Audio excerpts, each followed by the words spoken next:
नमस्कार दोस्तों, health with सिमर में आपका स्वागत है। अगर आप सोच रहे हैं कि आप दिल्ली में रहकर हेल्दी रह सकते हैं तो ये आपका एक सपना हो सकता है, लेकिन हकीकत नहीं। क्योंकि दिल्ली की जहरीली हवा न सिर्फ बीमार लोगों पर बल्कि हेल्दी लोगों पर भी काफी गंभीर असर डाल रही है। इस वक्त जो लोग बिल्कुल स्वस्थ हैं उन्हें भी सांस से जुड़ी कई तरह की समस्याएं हो रही हैं और उन्हें अस्पतालों तक पहुंचना पड़ रहा है। दिल्ली का प्रदूषण आपकी सेहत के लिए किस कदर खतरनाक साबित हो सकता है, ये जानने के लिए आज हम आए हैं मूलचंद हॉस्पिटल में डॉक्टर भगवान मंत्री के पास। तो चलिए जानते हैं कि कैसे ये प्रदूषण आपके स्वास्थ्य पर गंभीर असर डाल रहा है। तो सर, आपका हेल्थ विद सिमर में बहुत बहुत स्वागत है। Thank you. सर, आप बताइए कि दिल्ली की इस टाइम ये जो हवा है इसका लोगों पर क्या असर देखने को मिल सकता है और इस टाइम आप किस तरह के मरीज देख रहे हैं? देखिए, ये तो सभी जानते हैं कि दिल्ली की हवा का जो PM 2.5 लेवल है, जिसका सिंपल मतलब होता है कि पर्टिकुलेट मटेरियल का क्या लेवल है जो लंग्स में कॉन्सेंट्रेट होता है और जिसके लॉन्ग टर्म में और शॉर्ट टर्म में क्या साइड इफेक्ट्स होते हैं, क्या उसके प्रभाव होते हैं। तो दिल्ली की जो हवा इस समय है वो सीवियर लेवल और डेंजरस लेवल के बीच में चल रही है। इसका सिंपल मतलब ये है कि हम इनडायरेक्ट वे में यह कह सकते हैं इसका इफेक्ट वो है जो इंसान रेगुलर में स्मोक करता है। अगर कोई इंसान 10 या 20 बीड़ी डेली पी रहा है तो उसके जो इफेक्ट है वही दिल्ली की हवा का इफेक्ट है। तो सर, जैसे आपने बताया कि जो नॉन स्मोकर है तो उसमें भी 10 या 12 बीड़ी सिगरेट का असर है, और जो लोग स्मोकिंग करते हैं तो उन पर इसका क्या असर हो रहा होगा?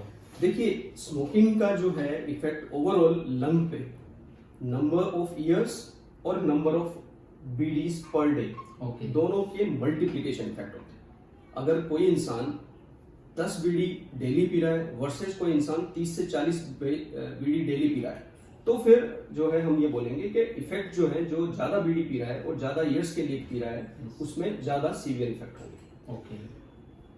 जब हम बीड़ी पीते हैं, जब भी हम जिसने भी बीड़ी पिया होगा, स्मोकिंग किया होगा, सिगरेट पी होगी, तो उनको पता होगा कि थोड़ा सा बीड़ी सिगरेट पीने के बाद उनको थोड़ा सा कफ होने लगता है, जिसको हम मेडिकल टर्मिनोलॉजी में स्मोकर्स कफ बोलते हैं। स्मोकर्स कफ। तो स्मोकर्स कफ ये शुरुआत है, और जब ये कफ लगातार होता रहता है और हम बीड़ी पीते रहते हैं तो इसका लंग पे ऑब्स्ट्रक्शन इफेक्ट आता है, जिसका मतलब की है कि लंग की कैपेसिटी कम हो रही है। और ये जो स्मोकिंग की वजह से जो लंग की कैपेसिटी कम होती है ये इरिवर्सिबल होती है, रिवर्सिबल नहीं होती। जैसे कि अगर किसी पर्सन के लंग की कैपेसिटी जो नॉर्मल हम कहते हैं कि 80% के ऊपर होनी चाहिए, वो अगर 60% रह गई है तो वो 60% से वापस 80% नहीं होगी। जो डैमेज हो गया है वो परमानेंट रहेगा। सो ये सीरियस चीज है जिसके लिए ऑब्वियसली हम सब प्रयास कर रहे हैं, गवर्नमेंट भी अपने प्रयास कर रही है, बट हमें इसके सभी इफेक्ट्स के बारे में पता होना चाहिए। राइट। तो सर, आपके पास कुछ इस तरीके के केसेस आए जिसमें जो नॉन स्मोकर हो बट उनके लंग्स को देखकर ऐसा लगा हो कि ये स्मोकिंग कर रहे हैं? अभी हाल ही में मैंने आपसे पहले भी बात की थी जी कि अराउंड 60s में एक मेल हमारे पास आया था। वो कफ और ब्रेथलेसनेस नॉर्मल सिम्टम्स से आया था। उसको जब हमने एक्सरे उसका किया तो उसमें COPD के चेंजेस थे। COPD is a chronic obstructive pulmonary disease, उसके चेंजेस थे। तो ये चेंजेस तब होते हैं यदि कोई इंसान 10 साल 15 साल 20 साल बीड़ी सिगरेट पीता है। जब हमने हिस्ट्री ली तो हमें पता चला कि उसने कभी भी स्मोकिंग नहीं की। हमने उसका CT स्कैन किया, उसके लंग फंक्शन टेस्ट किए, तो लंग फंक्शन टेस्ट में पता चला कि उसकी कैपेसिटी 50% पे आ चुकी है। तो that is a very severe thing. Obviously, he is living in Delhi for last 30-40 years, so it is not कि इसी सीजन में उसको कुछ हो गया, पर जो कई अस्थमा के, कई COPD के ऑलरेडी जिनको लंग की परेशानी है, उन सब में भी बिकॉज ऑफ दिस पोल्यूशन ये सिम्टम्स एक्सैजरबेट होने के चांसेस हैं। तो मतलब हम ये कह सकते हैं कि इस टाइम जो दिल्ली में रह रहा है और ये कहता है कि मैं नॉन स्मोकर हूँ, तो वो एक्चुअली में नॉन स्मोकर अब नहीं। कहीं आपने देखे होंगे व्हाट्सएप पे भी कई तरह के जो है ये फोटोज और मिमिक्री चलती रहती है, उसमें भी है। तो ये बिल्कुल हम कह सकते हैं कि अगर कोई दिल्ली में रह रहा है तो मिनिमम से मिनिमम 10 सिगरेट डेली की पी रहा है इस सीजन में। चाहे रियलिटी में सिगरेट ना पी रहा हो, बट ये पोल्यूशन का जो असर है वो जो सिगरेट के इल इफेक्ट्स हैं, जो भी साइड इफेक्ट है, लॉन्ग टर्म जो लंग पे इफेक्ट है, डेफिनेटली वो वो ये सब जो है वो टॉलरेट कर, आई मीन वो उन सब दुष्परिणाम जो प्रमाण है जी, जो लॉन्ग टर्म उनके इफेक्ट्स हैं वो उसको सहने पड़ेंगे, including you, including me. Right right. Yes. तो सर ये अभी जो ऑलरेडी अस्थमा के पेशेंट्स हैं तो उनके साथ अभी क्या सिचुएशन हो रही है, क्योंकि नॉर्मल मैं यही बता रहा हूँ कि जिनके भी लंग फंक्शन थोड़े कम, लंग फंक्शन कैपेसिटी जिनकी कम है, पोल्यूशन या किसी भी प्रकार का एलर्जन उनको सिम्टम्स को एक्सेजरबेट कर देता है। ओके। सो जो अस्थमा के पेशेंट्स हैं उनको सिम्टम्स ज्यादा आएंगे, और ऑब्वियसली इस सीजन में हमारे पास में कई पेशेंट्स ऐसे हमको देखने को मिल रहे हैं जिनका अस्थमा स्टेबल चल रहा था और एकदम से उनको खांसी, एकदम से ब्रेथलेसनेस ज्यादा होने लगा। ओके। सो ये कह सकते हैं ये तो शॉर्ट टर्म इफेक्ट है, बट हम बात उसकी कर रहे हैं कि अगर हम इसी तरह की गैस, इसी तरह की एयर हमारे आसपास एनवायरनमेंट में अगर लॉन्ग टर्म के लिए रहती है तो इसके लॉन्ग टर्म इफेक्ट ऐसे रहेंगे जैसे कि किसी ने कंटिन्यूअस स्मोकिंग करी है। ओके।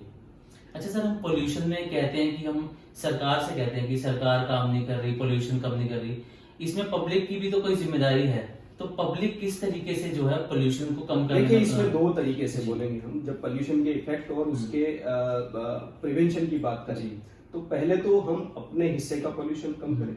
ऑब्वियसली जो सिगरेट पी रहे हैं उनके लिए मुझे कहने की जरूरत नहीं है कि दिल्ली में रह के आपको सिगरेट तो बिल्कुल नहीं पीना चाहिए, और दिल्ली ही नहीं किसी भी जगह रह के, क्योंकि सिगरेट या बीड़ी या any kind of smoking, even a hookah smoking, even a chulha smoking, this all is going to be a very long term side effect to the lung. So अगर कोई किसी भी प्रकार की स्मोकिंग करता है वो तुरंत बंद करे। दूसरा ये है कि हमारे घर में किसी भी प्रकार का पोल्यूशन है, जो पोल्यूशन जनरेटिंग थिंग्स है, जैसे कि हम व्हीकल चला रहे हैं, हमारे पास कार है जो 8 साल 10 साल पुरानी हो चुकी है तो काफी पोल्यूशन जनरेट करती है, उसको हम चेंज करें या बंद करें। ओके।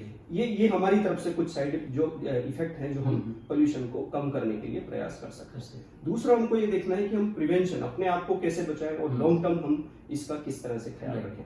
तो अर्ली प्रिवेंशन की जहां तक बात है, अभी जब पोल्यूशन ज्यादा है, सभी डॉक्टर्स कह रहे हैं, मैं भी एडवाइस करूंगा कि अर्ली मॉर्निंग में अपना मॉर्निंग वॉक करना बंद करें। ओके। क्यों? क्योंकि उस टाइम पर जो हमारा AQI होता है वो और ज्यादा खराब होता है, तो उससे लंग्स को होने वाले जो इफेक्ट है, जो दुष्प्रभाव है वो ज्यादा आ सकते हैं। तो अभी मॉर्निंग वॉक नहीं करें। बाहर निकलना है तो अभी हम कोरोना की वजह से, कोविड का बिकॉज टाइम खत्म नहीं हुआ है, हम मास्क पहन के ही निकलते हैं, तो वो N95 मास्क पहन के निकले। और अगर आपको परेशानी है N95 मास्क, क्योंकि काफी समय से लोग N95 मास्क पहन रहे हैं, तो पहले एक कपड़े वाला मास्क पहन लें, उसके बाद N95 पहन लें। और जितना कम से कम हम इस समय में बाहर निकलें उतना अच्छा। और साथ ही मैं ये बोलूंगा कि मुझे लगता है अपने को लंग्स को हेल्दी रखने के लिए कुछ ब्रीदिंग एक्सरसाइज रेगुलरली करनी चाहिए। Just simple inhale to the deep and exhale to the extent is a very good exercise.